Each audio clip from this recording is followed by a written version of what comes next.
I want to start off by saying this podcast is brought to you by Oakleigh Briscoe. Am I going to regret saying this in the future when they want to do a collab with me? I don't know what that means for my career. I don't know what that means for myself, but all I know is that it makes me happy. Not the toilet roll. I like to look sexy when I go to the gym. I do apologise for that. That shouldn't have happened. The girl grabs a dog like that, sticks it on a lead, and the other girl's like, "You're safe. How can I get me fat removed? I'm this huge, massive girl." I blame you, Sean Bean. I have not got a receding hairline, but I was convinced that I was like a middle-aged man. I was screaming at the telly going, "I am here. Let's talk about this adventure that I'm going to go on. Just a couple of glasses of wine and then the Scouse accent really comes out." I don't know, you might have beef with the Wirral, but I'm still more of a Scouser than a Southerner. So I literally physically said, I don't want to dance anymore. I messaged my agent saying, is it too late to take this offer? It was just this pile, and I was like, oh my God, what is gonna happen now? I can do pretty much everything I set my mind to, apart from paint pottery.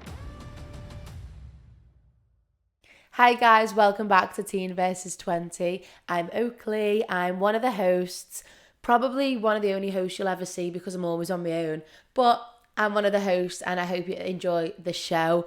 We talk about life in our teens, life in our 20s. We give advice. We're all dancers, singers, actors, creatives, models, performers, the best people who are on this planet. And we just get together and we talk about the industry and how to navigate life, because I think life is just... it's difficult and I don't think a lot of people talk about that. So we're going to go right into it and I'm going to tell you what's gone on in my week, because I haven't done an episode for a week now. And just so much has changed, like so much. And it's a really comfy episode because it's in my back room, the sun's shining, my mum is in the back, she's sorting the garden out, she's on the phone right now. I can see everything that's going on. So it's a really comfy episode, no stress, no pressure. Let's just get right into it. Also, I've got a new little outfit going on. I've got new jeans. I got these from Shein. So I was in a process of finding new clothes because I'm the worst shopper ever. And I tried to go shopping the other day with my mum. And this was at the time when I was poorly. I had a temperature. I had a proper bunged up nose. Still have it. That's why I sound like this. I was losing my voice. Had a sore throat. I had tonsil stones and everything. Like, it was a just proper situation last week. Mum tried to take me shopping because she was like, girl, you need some clothes. And we tried to go to Cheshire Oaks. No, we never. We tried to go to Tesco and Bidston, like the big Tesco. And we ended up having a little bit of a fallout because she was fuming that there was no dressing rooms. And then she ended up just putting a bra on in the middle of the shop. And I thought, I'm embarrassed to be around you right now. And then she was like, no one likes me for me. No one likes me for me. And I thought, I just think that at 23 I'm allowed to have my own thoughts and opinions, but we can talk about that with her when she comes on the podcast next, because she definitely deserves like another episode. So we ended up falling out, and then we were like silent in the car, and she goes, but you do need some clothes, Oakleigh. And I was like, I know, but I'm just a bad shopper. Like, I actually just can't shop. I just thought, like, I didn't really look at my background today. No, it looks nice. It looks nice. Normally I do a full clean of like everything, and I just haven't today. I just kind of got ready and put it up because I haven't done an episode in so long. I just wanted to hurry up and do it. But I'm taking the pressure off. No pressure. So we were silent and she goes, you do need clothes. And I thought, oh, okay, fine then. Let's go to Cheshire Oaks. So we went to Cheshire Oaks. We tried to go to the Nike store, but I'm so like... I just don't know how to explain me in a shopping place. I just get tired, my feet get sore, I get hot, I get bothered, I get stressed, like, oh, I don't want to buy any of these clothes, I don't like any of these clothes. And I did like this Nike set, and it was a pink set, and then I thought, I think that I'm going to try and make my wardrobe less like a child's wardrobe and more like a 23-year-old woman's wardrobe. So I put the pink back, and my mum was like, do you like this, all these half zips? And I was thinking... no offense, but no, like, I can't bear half zips. I like to look sexy when I go to the gym. Like, I like to feel good. I like to feel sexy because I'm not a big gym girl. Like, I get a bit of gym anxiety. So I think I like to go to the gym looking sexy, looking hot, like with a bit of cleavage out, with a bit of shoulders, a bit of something, you know what I mean? And these half zips are just never given because it makes your body look square. Not flattering at all. Nike, am I going to regret saying this in the future when they want to do a collab with me? I'm going to say it anyway because I'm not in that position right now. Nike makes me feel as if I am a 9-year-old going to a dance competition. Like, I feel like Nike is what the children wear when they go to like dance workshops. I'm going to have to blow my nose, so give me a sec. But Nike, if you're hearing this in the future, just understand that I'm in a different position right now. I'll be back in 2 secs. Let me just blow my nose. I feel like today's going to be one of those episodes where my nose gets redder. Not the toilet roll. I feel like today's going to be one of those episodes where my nose gets redder and redder and I just can't do anything about it because I don't have a team of people. This podcast is brought to you by Oakleigh Briscoe. The social media manager is Oakleigh Briscoe. The camera, lights, action woman is Oakleigh Briscoe. And everything else. So I don't have a team of people. So if my nose gets redder and redder, just mind your business and understand that we're humans. Okay, let's continue because I've got some stories to tell you. Yum. Let's see what's coming up first on my little bit that I wrote before. Okay. Oh, yeah. It's a good job I write them things, because I'll forget. I want to start off by saying making an apology for the last 2 weeks episodes that got axed. I filmed a video with my cousins and it was the cutest video ever. I just think they are so well spoken and they're just beautiful. And it was a really funny episode because kids, they just are who they are. There's no apology. They say how it is. They think what they think, and that's the end of it. So I had a really good episode with my cousins, but unfortunately I had to get rid of it, and I just want to make a proper apology. I know I just sounded like I was taking the mick, but I'm not. Like, I am actually sorry, because what I should have done, this is what wouldn't have happened if I had a team, but because it's me, myself and I didn't do the triple check in thinking about anyone's names or anyone's identities that were getting spoken about on the podcast. So I do apologise for that deeply, because I always, every time Maple talks about someone, every time I talk about someone, if it is not someone who's like a close person, like close family or friends, I always take the name out, I always take the audio off, and I always put the Teen versus 20 over the mouth. So I do apologise for that. That shouldn't have happened. But I'm glad that we can kind of move on from that. So I had to delete that for the kids' safety, which is absolutely fine. I took it off Spotify, took it off YouTube, and I've just kind of kept it in my own little file so that we can watch it when we're older. And it'll be something to laugh at in years to come. But right now, at this current moment, it's not funny and it is not clever. And I'm so sorry that I didn't just think. I should have just thought. Like, I'm a 23-year-old woman, professional. I should have just thought. But I am brand new in this career. I'm brand new in editing these podcasts, so I have tripped up a couple times, and that was one of them, so apologies, but I'm glad we can all move on. Let's talk about where I was this time last week, because this time last week, probably not even 7 days ago, I was so upset and so angry with the way I looked, with the way I felt, with my career choices, with the fact that I wasn't on This City Is Ours. Actually, I blame This City Is Ours. I blame you, Sean Bean. I blame you, because the way that film, that series made me feel, I was about to... I put on my story, didn't I? I put on my Instagram story, tag your favourite aesthetics, people, because I was literally about to go and get everything tucked, everything filled, everything frozen, everything injected, like genuinely, and that is being deadly serious. And I'm so glad that I've got a mum who just listens and lets me be, because I cried in her bed, crying my eyes out. I need to get... So I was literally... You see how these bits in my hairline, how they kind of go back a little bit? I have not got a receding hairline, but I was convinced that I was like a middle-aged man, midlife crisis, gonna get me hair, I need to get my hair transplant because I'm stressed that, like, I'm not getting jobs because I've got a receding. I was just so stressed. I was about to get these filled. Then all of a sudden, my bags under my eyes were a big concern in my life. I needed to go and get this like filler that made me have no bags ever. Then I was about to get my lips filled because I loved the feeling of it when I did get it filled. And apparently when I had my lip filler, it was like the prime of my life. Then I was wondering where to get Ozempic. How can I get me fat removed? I'm this huge, massive girl, like, and I'm fuming about it. Honestly, my brain could not cope. And I know this now, like looking back in hindsight, I know that all of this came because I was due on, genuinely. And I think it was because, you know, when I went the next day, I'd come on and I'd said to me mum, I think that's the reason why. But I'm not going to blame it just on that, because at the same time, I wasn't booked and blessed. I had no work lined up. I had no self-tapes. It was all the dance school. My podcast, I had no plans for it.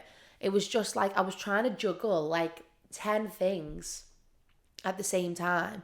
And also I was watching The City of Ours and wondering why they hadn't cast Scousers for the women's parts. And I was like, I'm here. I was screaming at the telly going, I am here. Like, why aren't I cast as Diana? Like, why? I'm here.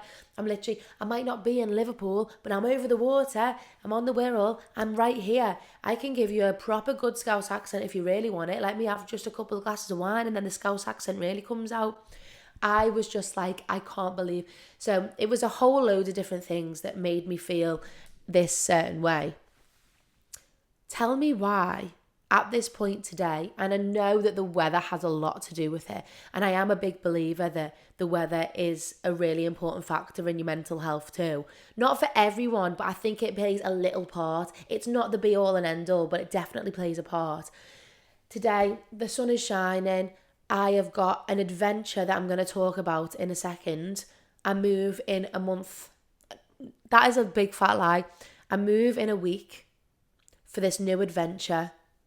I went on a little date the other day. I am sunshining. The dance school is thriving. I've got loads of great communication. Oh my God, you know another thing that I think was part of my problem is I didn't see a friend since my birthday. Like, my birthday on the 1st of March was the last time that I seen a friend. And it's now the 7th of April. It's been like 4 weeks. Not now, but I mean like this time last week, it'd been like 4 weeks where I hadn't seen a friend. I'd not messaged any of my friends. I'd not FaceTimed any of my friends. I'd not physically seen any of my friends. And on top of that, I have no car and I can't drive because I've got 9 points on my license. Like, it was just this pile. And I was like, oh my God, what is gonna happen now? And then all of a sudden today, do I need a car? No, because I'm about to move. Do I need any filler or any type of fat dissolving machine or any sort of Botox or hair transplant? No. Do you know why? Because all of a sudden my heart and soul is happy. So guess who I love? Myself. And it's just mad how it can change in literally a week. And I spoke about this on my Instagram yesterday, and I said, like, I'm going to talk about it more on my podcast, which I am. But it just goes to show, like, things aren't set in stone. The way you feel isn't cemented into real life. Most of the time, it's not even real. It's just your brain playing tricks on you. Can you imagine if I had the impulse to go and get all this filler and all this weird, like, implants in my body? Like, I wouldn't have wanted that. And I'm not against surgery or filler or plastic surgery. Like, I actually live for it a little bit. I think whatever makes you happy, do it. Also, I care way too much about myself to really care what other people do with their lives. I think if you are happy, I am happy. That is always the avenue that I'll take, is like, as long as you are happy. I can't say, how can I judge that? How can I judge someone for doing something that makes them fully happy? Like, just do what you want to do. So anyway, moving on, let's talk about this adventure that I'm going to go on, because this, again, I think I'm definitely a dramatic person. I think I definitely am a person who loves and lives for the dramatics, because when I speak these stories in real life, I bet you're all watching at home thinking, literally nothing in your life is wrong, nothing in your life is bad. Why are you thinking this? Why are you being so dramatic? It's just mad what your brain can do and how different other people's lives are. Do you know what I mean? Like, do you know what I mean? So let's talk about this big adventure. I'm going to cross my legs because I'm getting comfy now. Okay, babes, let's talk about this adventure that I'm about to go on. And I'm not going to tell you exactly what's going on because I am a big superstitious believer that I don't want to talk about it before it's real. But I'm going to talk about it in a way that I'm still going to tell you what it is, but I'm not going to tell you exactly what it is because I actually need to do my contract. My agent's going to be on the phone today thinking that I'm not going to go, but I am. So this was the dilemma that I had, and I want to know what you would have done in this situation. I want you to comment down below and tell me what you would have done, what you would have thought. So I'm going to set the scene for you. I'm at home. I've probably just watched every Martin Freeman drama, right? I got myself in a big, deep rabbit hole of him. Obsessed. Next on my list is The City Is Ours. I'm watching it. When did they cast this? When did they self-tape for this? Oh, hopefully, and this is the excuse that I give myself every time I say, I bet they self-taped for that while I was in college. Couldn't have done it anyway, I was in college. It's all right, it's fine. I was in my third year, wasn't allowed to do any work. And that's the excuse I give myself every single time. By the way, I've got no hate for any of these actors because I'm a really big fan of all of their work. It's the Scouse thing that really blew me because I thought, I'm not there. And do you know what? I was born in Liverpool. I was actually born in Liverpool, do you know? I'm only 5 minutes down the road in a little village called Neston. I'm only on the Wirral. I don't know, you might have beef with the Wirral, but I'm still more of a Scouser than a Southerner. Next minute, I'm on the phone to my agent. Say this is like 2 or 3 days later. No. I'm not on the phone to my agent. I go and I do a day with Sarah Elizabeth, which will be out soon if she actually posts it, if she likes it enough. But I spent a day with Sarah Elizabeth for some of her content, and she just needs the full title, Sarah Elizabeth First, by the way. But I was with Sarah, had a really, really, really, really great day with her.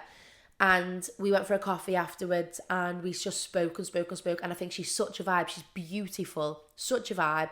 Gave me loads of advice, talked about loads of funny things, like had a really good time with her. And then I was like, what the hell? What do I want to do with my life? Do I want to be on The City Is Ours? Do I want to be a TikTok sensation like Sarah Elizabeth? Do I want to go and become a dancer and live in London? Do I want to have this podcast? Do I even want this dance school? And I'm going through my head like I don't even know. So I come home and my mum and dad are in the living room and I said, listen guys, like I need your advice. What the hell do I do? So we spent like an hour or two really talking about what do you want to do? Like you as a person, Oakleigh Briscoe, without the social media and without like a step ladder for the career, what do you want to do? And I'm like, I don't know. Like, I actually don't know. What do I want to do? Without dance, who am I? Without my dance school, who am I? Without my ginger hair, who am I? Like, who am I actually am I as a person? And I think I'm still going on that journey of like, I actually don't even physically know, which I think is fine, by the way. So if you're on that journey, I'm with you. And I think while I was in college, when I was in drama school, I stopped doing social media for about 2 years and it made me really sad. And the reason that I stopped doing it was because my acting teacher was so heavy on the fact that if you do have a presence on social media and if you do divert your attention away from acting 101, like even by 5%, you are never going to do what you want to do. So I didn't watch any reality shows and I didn't do any social media. And you know how sad that made me feel?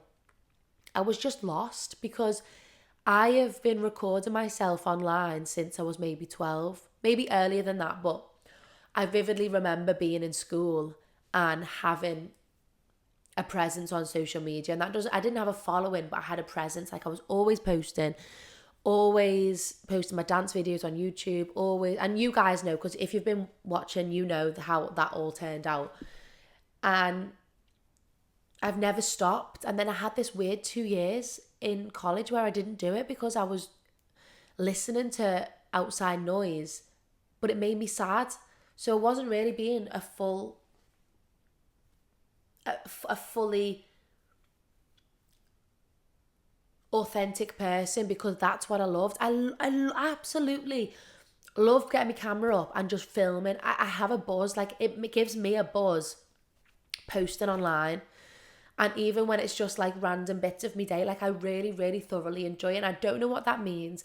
I don't know what that means for my career. I don't know what that means of myself, but all I know is that it makes me happy. Apparently I've just got a login attempt from Russia.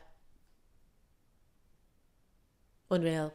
So anyway, so I was like, I don't know what this means. So I ended up crying with my mum and dad. My mum's just sunbathing. She's just put the seat back like that. So I ended up crying with my mum and dad, like having this meltdown, like I don't know who I am. So I made a decision to focus on 3 things: acting, the podcast, and the dance school. The dance school as a business, my acting career as my career, and the podcast as a passion project. 3 things.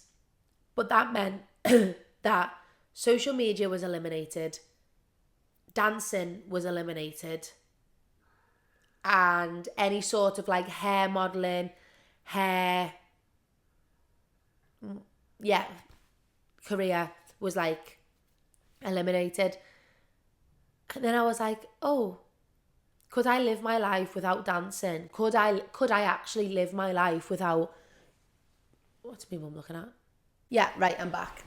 Okay, so I had no storage left on my camera, but I've just deleted all my storage. Any videos with anyone is now gone, and I have to rely on YouTube.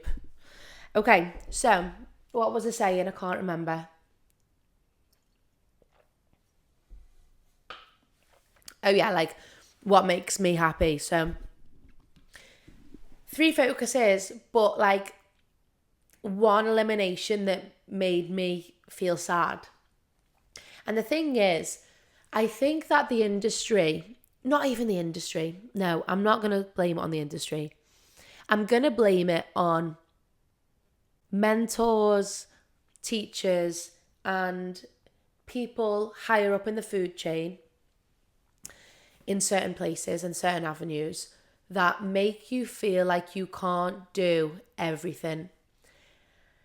They make you feel like if you want to dance, you have to only dance forever.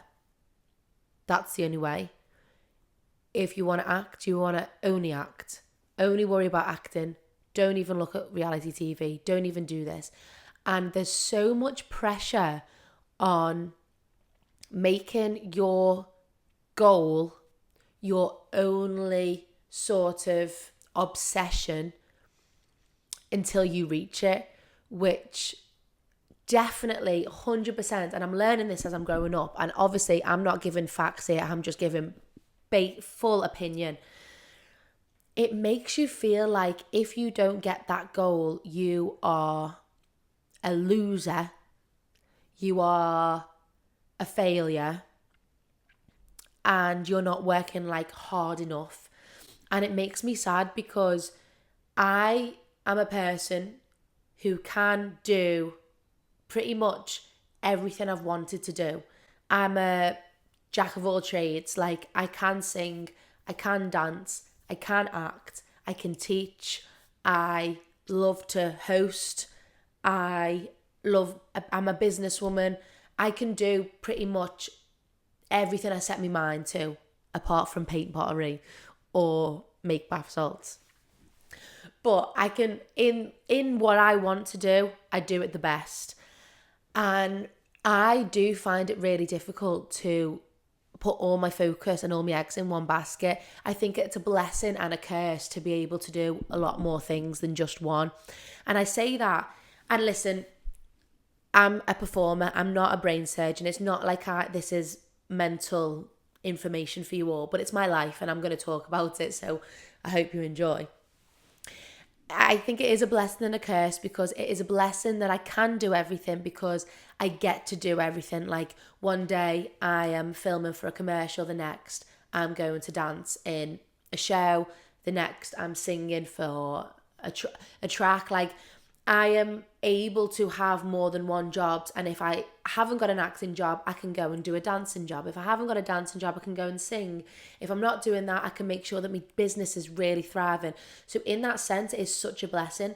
But I'd say that it's a curse in the sense that I am unable to put 100% into one thing. I feel as though I put 20% in each thing that makes 100, and I'm putting a little bit in that, a little bit in that, and that feels like a curse. But this week, I have a completely different mindset of the fact of how lucky am I to say that I can do anything I put my heart and soul into, and I can try anything. There is people out there who unfortunately haven't got rhythm. They can't go and dance, and that's fine. They might want to dance, but they can't. Whereas I feel like I am lucky in that sense of I can have a little go of anything. Like, let me have a go with this, I can do it. And I can do a bit of acro as well, like if they need acrobatics, I can whip out a couple of tricks. Again, I'm not the greatest, but I'm good. Like, I'm good enough for me and for jobs that I've gone for in the past. So what was I saying all this for? I feel like there was definitely a place that I wanted to talk about. Oh yeah, so I get on to my agent the next day. Listen here, you. What am I going to do with my life? No, honestly, I shout out to my agent because she puts up with me and I don't know how. She thinks I'm hysterical. Like, I know she thinks I'm funny. And I think it's because I'm northern.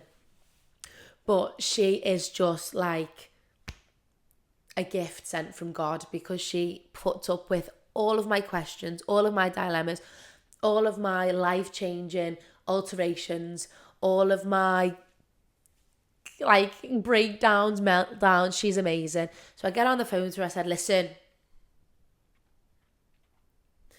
how do I get on the City of Czars? How do I have people trust me more as an actor? I don't want to dance anymore. I said that to her. I literally physically said, I don't want to dance anymore. I don't want to dance anymore. I don't want to go for any of these musical auditions. Stop sending me to the West End. I don't want to do crews. I don't want to do any of these things. From now on, I only want you to send me for acting, northern-based, dramas, commercials. Get me on the telly. Let's do this. I want to be an actor. I want to be an actress. So she's like, okay. She's working with me, She's like, well, let's take a dance reel off. Let's have a conversation with some acting agents, because there's different people in the agency. I'm going to see how we can make you look less musical theatre and more like an actor. I'm like, okay, all right. I had this job offer, this dance job offer. I'm going, no, I'm not taking it. I'm like a baby. I'm not taking it. I don't want to take it because I don't want this on my CV. I'm literally saying this on the phone. What is it going to look like on my CV if I take this dance job? I've just done Go Ahead and I've just done this advert. What is it going to look like if I now take a dance job? Is it going to make me look weak? Is it going to make me... All of these awful opinions in my brain that came from nowhere, by the way. It was all just in my brain. And she's like, okay, she's working with me. Well, she's really reassuring me that we don't have to put anything on my CV that I don't want to. She's reassuring me that opportunities come and it'll be really great to take it, blah, blah, blah, blah. I was literally so poorly. I had a temperature. I had a sore throat and everything. I was like, I'm not taking this job. She's like, okay, well, I need you to write it down in an email. So I'm like, okay. I wake up, say a couple of days later, I wake up and I've got a voice note off her. I really need you to write on an email reasons why you're not taking this job. I'm like, okay, let's do it then. So I'm poorly still bunged up. I'm writing this. It's a long paragraph of reasons why and thank you for the job opportunity. I really appreciate you. I'm writing it and I don't click send. And I just get out of bed and I look at my wall diary and I think, okay, the job is from this point to this point. It's blank. Like, my wall diary is already blank. I'm thinking, okay, what will happen if I take this job for the dance school? And then I'm also thinking, okay, well, I was able to go to LA for 6 months and the dance school ran just fine. What is 4 months? Okay. And I thought, and then Freya messaged me to see if I could help her out at the dance school on the Friday. And I was like, okay, I need to talk to my friend.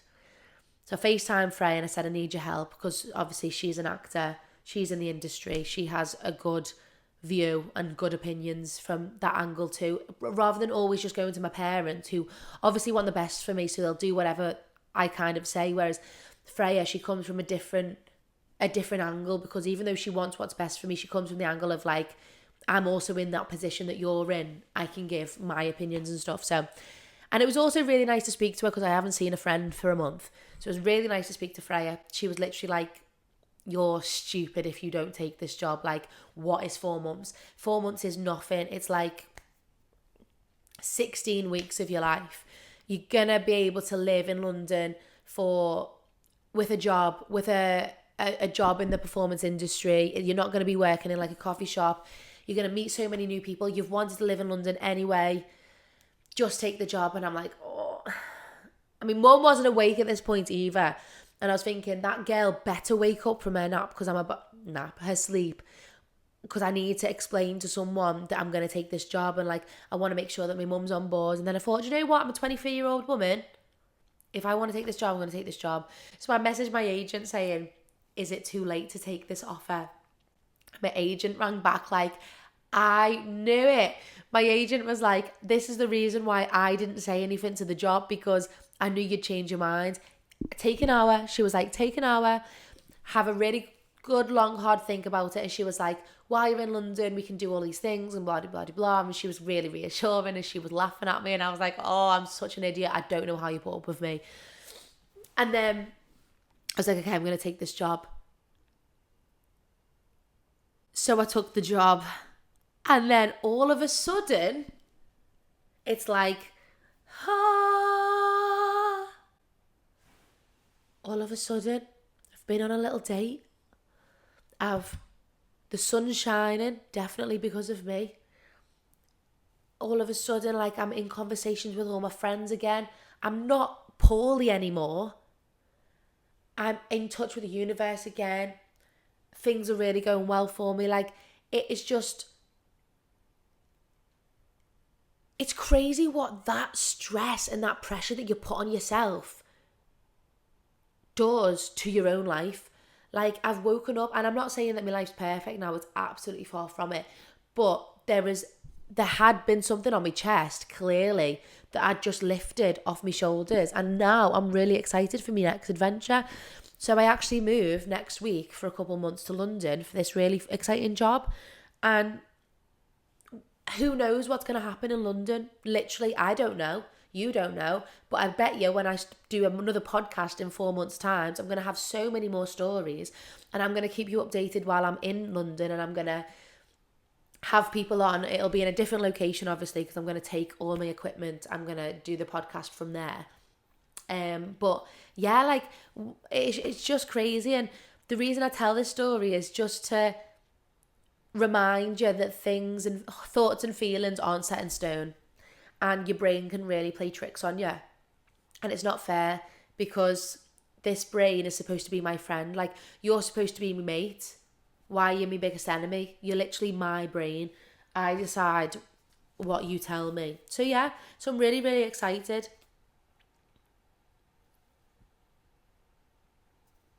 Oh yeah, let's actually talk about this. This is going to be the last thing that I want to talk about, because I've been on this journey forever now. And